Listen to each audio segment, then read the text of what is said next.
Hello everybody, welcome to day 23 of our 40-day challenge, where we are going to continue our conversation about digestion. And you may wonder, what the heck does digestion have anything to do with insulin resistance and losing weight? Well, let me pause here for a moment and explain that you're going to see that it has a heck of a lot more to do with just that. And it has even more to do with what I'm going to be talking about in the very near future in a 1-hour video about vitamin D. Because MedCram just released a 1-hour video on all the longitudinal research done on vitamin D. Those of you that have been with me for the 2 decades that I've had Fit for Life open know that I've sold vitamin D in the thousands of units on the shelf, 4,000 to 5,000 units. Because I was aware of and I have shared how safe vitamin D is, how important it is for your immune system and whatnot. And in day 1 of the 40-day challenge, one of the things I talked about was how important vitamin D is going to be. And I put out an extremely critical video that was taken down by YouTube, talking about how wrong we've been in the past in terms of science. The experts have been wrong. We've been wrong about low-fat diets. Instead, we got people to become fatter and cause type 2 diabetes. We were wrong about calcium supplementation with the elderly. Instead, we increased heart attacks. We were wrong about the fact that cholesterol causes high cholesterol. Incorrect. Cholesterol actually has an extremely important function for many things in your diet. It is not the cholesterol that increases cholesterol. I talked about plant oils, omega-6s, and linoleic acid that's found in plant oils that is extremely prone to oxidative stress and is one of the leading theories right now in provoking heart disease, yet you were told to cook with that instead of saturated fats back in the 80s. Well, one of the other things, guys, that you were told was to supplement with 600 to 800 IUs of vitamin D. You're going to find out very quickly that that pearl of wisdom from science may have cost up to 2/3 of the deaths of COVID over the past year. Now that may shock you and you may say there's no way in hell that's true, but when I share the data with you, you will recognize how true it is. And this story is more complicated than just vitamin D.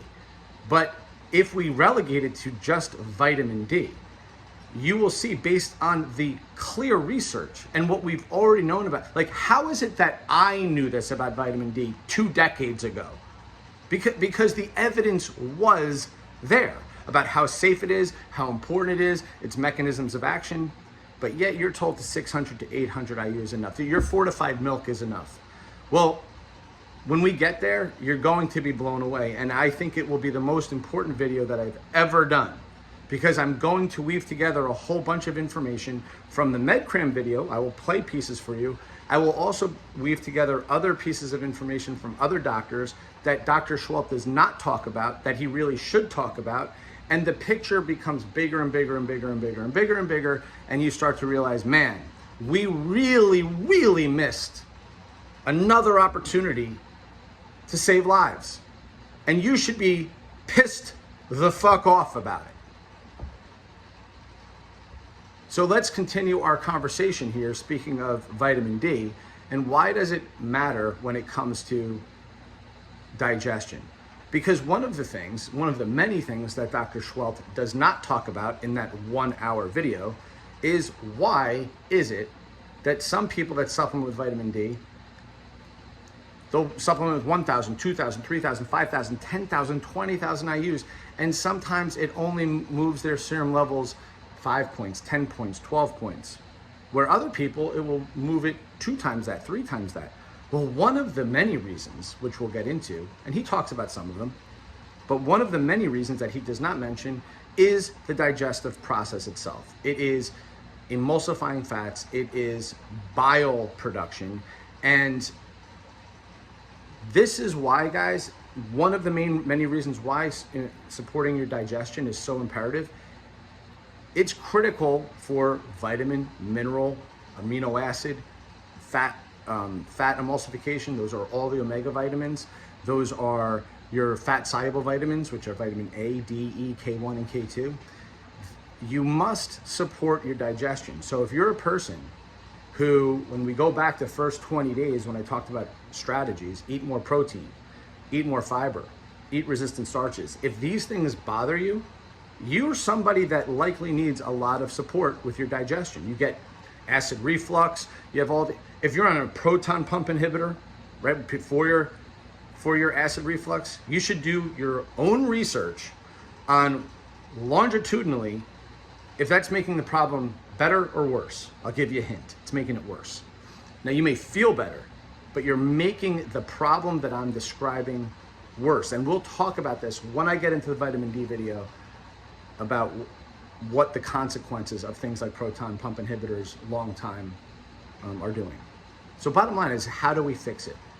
Well, first thing we should do is recognize that just, again, hydration, making sure that you're moving your body, making sure that you're eating a proper diet, all these things are important. But just like when I talked about insomnia, if you have insomnia for a night or 2 nights or 3 nights, that's the time to start to go, what can I do to fix it? If you've had it for 20 years, it becomes harder and harder to reverse insomnia. And so what you need is you need a psychiatric component and you need an actual behavioral component. So you need both in order to be successful. When you combine both, there is success, but meaning that you need more support than just simple sleep hygiene. Similarly, if you've let your digestion go for decades and you keep relying on medicine and antacids and Tums and Pepto-Bismol and this and that and the other thing, then you're not listening to one of the most critical things that your body does, which is digest food and break down amino acids, break down vitamins, break down minerals in order to deliver it to this system. How can we fix it? Well, first of all, just recognize that we sit down way too much as a society. So think about it. If you eat food and then smash down in a chair where you compress everything you just ate, does that or does that not now push up the stomach, up towards your throat, causing a problem? Are you or are you not cramping down on your intestines, which we described yesterday? They are smooth muscle. They function just like biceps. Wait, bicep. Boom, there it is. Where's the other one? There she is. All right. Biceps, just like any other muscle, they function like smooth muscle, right? So they obey all those laws. If you're magnesium deficient, potassium deficient, which most people are, if you're dehydrated, they don't work well. Well, how well is your bicep going to flex if I'm smashing down on it and I'm trying to work out? If I have a huge resistant band around it and I'm just crushing down on it and I want to move a weight, how well will my bicep function? Not well. How well do you think your intestines function when you sit down all day? So beyond the benefit of taking a 10-minute walk that we talked about for your glucose response after you eat, it's also the benefit of your digestion. Is just recognize that just breathing diaphragmically as you walk, not up here in your chest where most people breathe, breathing diaphragmically, helping that food get into and through your intestines and out of your stomach is extremely helpful. Now, and then of course, the amount of food you eat. Try to eat slowly, try to chew your food. One of the things that I talked about earlier in the first 20 days was if you're having trouble with certain things, remember you can pre-digest your food outside of you. So you can do things like cook it, you can do things like blend it. When it comes to veggies, which some people have difficulty digesting, you can blanch them in a boiling water for a few seconds, and then blend it, just to help break things down. All these things are extremely helpful. But then in terms of supplementation, again, you guys have seen this on the shelves of my gym.